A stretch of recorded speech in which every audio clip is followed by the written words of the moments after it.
Bonjour Christelle, merci beaucoup. C'est peut-être utile d'abord de rappeler au fond qu'est-ce que c'est que ce prix, à quoi ça sert, et le pourquoi et l'enjeu de ce prix qui est traditionnellement délivré tous les ans. Exactement Gilles, donc bonjour à tous.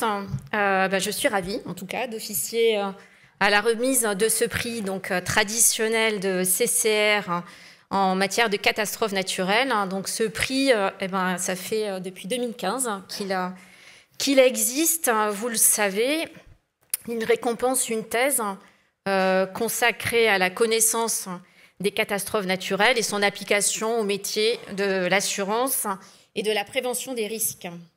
C'est un prix que nous sommes fiers d'attribuer chez CCR, car c'est un prix singulier. Il est singulier en ce sens, en fait, qu'il est ouvert à toutes les disciplines académiques, qu'elle relève de la sociologie, de la physique, de l'économie, de la géographie, de l'histoire et bien d'autres. Et donc c'est un prix que nous sommes fiers également d'attribuer, car nos métiers, ils ont besoin de la contribution des jeunes chercheurs pour améliorer toujours davantage notre connaissance des risques et nous aider à en limiter les effets. Et donc au nom de CCR, j'adresse tous mes remerciements aux membres du jury qui ont eu la lourde tâche cette année encore de débattre pour départager les excellentes candidatures que l'on a reçues. Ce jury, il est composé d'experts académiques, des professionnels des métiers, des sciences et de la terre et du monde des assurances et de la réassurance. Un grand merci donc à Alberto Monti, le président du prix CCR CatNat et professeur de droit et membre du Haut Conseil de l'OCDE sur la gestion financière des risques catastrophiques. Merci à Philippe Dandin, directeur adjoint scientifique de Météo France. Merci à Emmanuel Moreau, chef de projet prévisionniste à Covea. Merci à Jean-Marc Montel, professeur à l'École nationale supérieure de géologie, à Simon Blaquière, directeur réassurance risque naturel et projet technique chez Generali, et à Sébastien Gourdier, responsable d'unité au BRGM. Et puis je remercie aussi les membres du jury CCR, donc composé d'Antoine Quentin, donc directeur des réassurances conseil et modélisation, Thierry Coignac, son adjoint, Charles Dumartinet, directeur du département modélisation actuariat, à Jean-Philippe Nolin, responsable développement modèle, à Jérémy Dessart, chargé de mission prévention, et enfin je remercie Mathilde Mancel, qui est analyste ESG, direction des investissements de CCR. Bon, et il est maintenant temps pour moi de récompenser le lauréat du prix CCR CatNat 2024. Ces travaux ont été primés parce qu'il a été mis en avant le caractère novateur du sujet que sa thèse a porté, la qualité de la rédaction et le caractère pédagogique de sa thèse, la richesse des illustrations, des cartes, des graphiques qui ont jalonné ses travaux. Et le jury a particulièrement apprécié la méthode d'analyse qu'il a utilisée, qui présente en plus l'avantage d'être reproductible. J'en termine avec le suspense et j'appelle Hippolyte Kern à me rejoindre sur cette scène.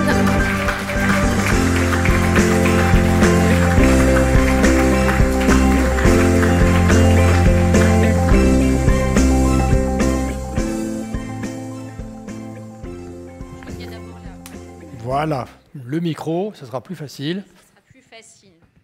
Donc, je suis chargée effectivement de remettre le prix. On va faire la photo, mais tout d'abord Hippolyte, bravo. Merci. Vous avez fait une licence de géographie, vous avez un master de dynamique des milieux et risques de l'université Paris 1. Vous avez choisi d'étudier les dépôts d'avalanche et c'est ce prix-là qui a été primé et ainsi vous contribuez notamment, c'est votre objectif, vous contribuez à la connaissance de la vulnérabilité du réseau routier en milieu alpin. Et vous cherchez à mesurer les conséquences des coupures de réseau, en fait, les conséquences économiques de ces coupures de réseau. Vous avez réalisé votre thèse au sein du laboratoire de géographie physique en lien avec l'INRAE. Vous avez soutenu brillamment votre thèse en mars 2023. Et je vous remercie de compléter nos connaissances sur les phénomènes qui surviennent en environnement montagnard. C'est un environnement en transformation que nous étudions particulièrement chez CCR. Et donc, j'ai le plaisir de vous remettre ce prix de 5 000 € et votre thèse sera bientôt consultable sur le site institutionnel de CCR. Là, vous allez nous présenter rapidement, je crois, vos travaux. Hippolyte Kern, donc moment de la présentation de vos travaux, c'est à vous la parole. Et bonjour à tous. Je vais commencer donc par bien sûr remercier la CCR et l'ensemble des membres du jury pour avoir sélectionné mon sujet de thèse comme lauréat du prix CatNat, enfin CCR CatNat 2024. Je vais donc vous présenter synthétiquement les résultats de ma thèse qui s'intitule donc le dépôt d'avalanche, une nouvelle variable dans la connaissance du risque avalancheux. Cette thèse a été encadrée par Vincent Jomelli et Nicolas Eckert et a donc été réalisée en collaboration entre le laboratoire de géographie physique à Paris et l'INRAE dans les locaux de Grenoble. C'est aussi donc l'occasion de ce prix pour moi de les remercier, donc à la fois mes directeurs de thèse et mes laboratoires d'accueil, de m'avoir offert un cadre de travail et de réflexion qui a été propice au développement de mes travaux scientifiques. Ma thèse a donc porté sur l'étude d'un objet peu étudié, qui est les dépôts d'avalanche, et notamment à travers leurs caractéristiques volumétriques, qui sont donc dépendantes des différentes dimensions du dépôt, que vous pouvez retrouver sur la photographie en bas à droite. Alors ces dépôts, ils provoquent régulièrement des dommages et des perturbations qui peuvent être extrêmement importants, et notamment sur le réseau routier, puisque les avalanches provoquent régulièrement des coupures de route qui peuvent avoir des conséquences et sanitaires, enfin directes et indirectes, qui peuvent être importantes, donc à la fois sanitaires pour notamment l'accès aux secours, mais également économiques pour des territoires de montagne qui ont une économie qui est particulièrement tournée vers le tourisme, et où donc la notion d'accessibilité revêt un enjeu majeur. Or, l'importance de ces perturbations est directement conditionnée par les dimensions du dépôt qu'on va retrouver sur la route. On imagine bien qu'un dépôt qui va déposer quelques centimètres d'épaisseur sur une dizaine de mètres de longueur ne va pas du tout entraîner les mêmes conséquences qu'un dépôt qui va couper une route sur une centaine de mètres de linéaire avec plusieurs mètres d'épaisseur de neige. Donc ma thèse a abordé différentes thématiques propres à la géomorphologie, à l'étude d'analyse de risque, mais également la prise en compte de changements climatiques dans les territoires de montagne. J'ai donc fixé 3 objectifs. Le premier était donc d'analyser les caractéristiques géométriques et nivologiques des dépôts d'avalanche. Le second est d'identifier la variabilité spatio-temporelle des volumes de ces dépôts. Et enfin, le troisième objectif repose sur l'identification des variables de contrôle des volumes de dépôt, qu'elles soient donc météorologiques ou géomorphologiques, c'est-à-dire relatives à la forme des couloirs d'avalanche.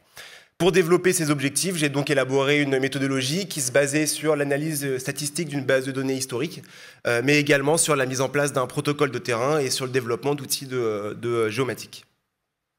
Donc, concernant les résultats, ma thèse a donc permis de dégager plusieurs résultats. Le premier est donc une importante variabilité interannuelle et intersaisonnière des volumes des dépôts. Et donc à la fois entre les différentes campagnes d'avalanche, donc entre chaque année, mais également entre les différentes saisons, donc à savoir hivernale et printanière. Par ailleurs, j'ai également donc pu identifier certains facteurs qui contrôlent les volumes des dépôts d'avalanche, en illustrant également une importante variabilité entre les facteurs de contrôle hivernaux et printaniers. Enfin, j'ai pu donc identifier certains facteurs qui favorisent une atteinte du réseau routier par les avalanches. L'ensemble de ces résultats permet donc d'apporter des informations qui sont nécessaires à la quantification et qui en même temps illustrent la transition de la dynamique avalacheuse en lien avec le dérèglement du climat qui est donc particulièrement marqué dans les territoires de montagne. Par ailleurs, j'ai également élaboré une méthodologie de terrain donc pour venir directement étudier les caractéristiques des dépôts en mettant directement les mains, là, non pas dans le cambouis, mais dans la neige.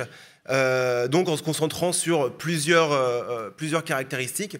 La première est donc relative aux caractéristiques géométriques. On est donc venu essayer de finement caractériser la forme des dépôts, celle qu'on retrouve en surface, mais également d'avoir une vision en 3 dimensions, c'est-à-dire en s'intéressant aussi aux variations de l'épaisseur du dépôt en fonction de sa forme. Le second objectif était donc d'analyser la granulométrie de surface des dépôts d'avalanche. Alors concrètement, les dépôts d'avalanche sont en fait constitués d'agrégats de neige qui forment des espèces de boules de neige qui vont avoir des dimensions qui vont être extrêmement variables et qui vont être directement dépendantes de la typologie de l'écoulement qui a créé le dépôt. Enfin, l'aspect le plus novateur de cette méthodologie reposait donc sur l'analyse de la composition nivologique du dépôt d'avalanche, c'est-à-dire de la composition de la neige qu'on va retrouver dans le dépôt d'avalanche, et notamment de sa densité qui est extrêmement importante, puisque c'est notamment la densité de ce dépôt qui va conditionner les dommages qu'on va pouvoir avoir sur des bâtiments ou bien sur des ouvrages d'art le long du réseau routier. Pour ce faire, on a donc réalisé des analyses qui étaient soit réalisées à l'aide d'un carotté de glaciologie ou directement en creusant des puits de neige dans les dépôts, ce qui permet donc d'avoir des valeurs relevées à différentes épaisseurs du manteau neigeux. Donc ce travail a permis d'apporter une réelle innovation méthodologique, également d'apporter des mesures absolument inédites qui n'avaient encore jamais été mesurées sur des dépôts d'avalanche. Pour valoriser ces valeurs, on a donc réalisé des interpolations 3D. Donc vous avez un exemple sur la figure pour représenter spatialement ces valeurs. Enfin, l'ensemble de ces résultats et le développement que j'ai continué à avoir scientifiquement lors de mes travaux postdoctoraux permet également d'apporter une réelle réflexion sur l'évolution de l'accessibilité routière des territoires alpins en regard des avalanches.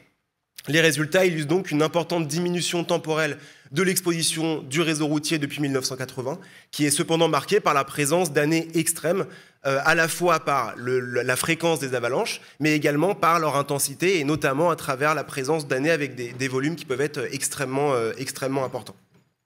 On a notamment eu en 2017 une année qui a été absolument extraordinaire en termes et d'activité avalancheuse et de volume de dépôt qui ont régulièrement battu les records historiques. Par ailleurs, mes résultats montrent également qu'on a une exposition du réseau routier qui va être beaucoup plus importante dans les Alpes du Nord et parallèlement et logiquement une diminution qui va être beaucoup plus importante dans les massifs des Alpes du Sud. Parallèlement donc à ces résultats qui sont relatifs à l'aléa, j'ai également pu mettre en avant une mutation des modèles socio-économiques des territoires de montagne, notamment au niveau de la pression touristique, qui s'exerce maintenant désormais de plus en plus sur certains pôles touristiques clés qui vont en fait correspondre à des stations de ski à haute altitude qui subissent donc moins la raréfaction du manteau neigeux.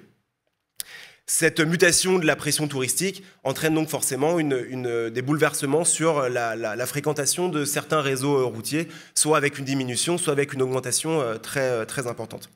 En conclusion, l'analyse des études de risque l'élaboration des indices de risque que j'ai réalisés montre donc une importante évolution de ce risque et également la présence extrêmement majoritaire de la situation d'isolement territorial, la situation avec la possibilité de détour étant, elle, beaucoup plus minoritaire.